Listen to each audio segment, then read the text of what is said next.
खैबर पख्तूनख्वा में बिजली बकायाजात की रिकवरी के लिए आला अफसरान पर मुश्तमिल कमेटी तश्कील देने का फैसला कर लिया गया। मजीद जान लेते हैं डॉन न्यूज़ के नुमाइंदे अब्दुल हकीम मोहम्मद से। अब्दुल हकीम, क्या तफसीलात हैं?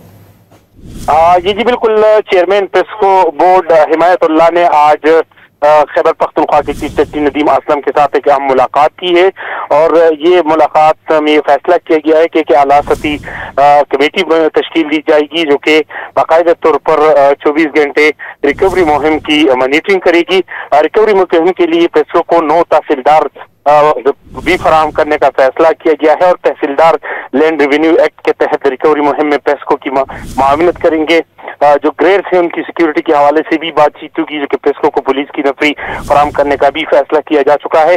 और रिकवरी मुहिम के दौरान जो रोजाना बुनियाद पर मॉनिटरिंग होगी वो की जाएगी। जो बाकायदा तौर पर पेस्को अपनी जो डिमांड है ये कहा गया है चेयरमैन को कि वो बताए और डिप्यूटेशन पर पुलिस की नफरी भी फराहम करने का फैसला किया जा चुका है ताकि डिमांड के मुताबिक जो पुलिस फराहम की जाएगी वो बाकायदा तौर पर इन रिकवरी मुहिम की टीम के साथ 24 घंटे मौजूद रहेगी। जी, बहुत शुक्रिया अब्दुल हकीम इन तफसीलात के लिए।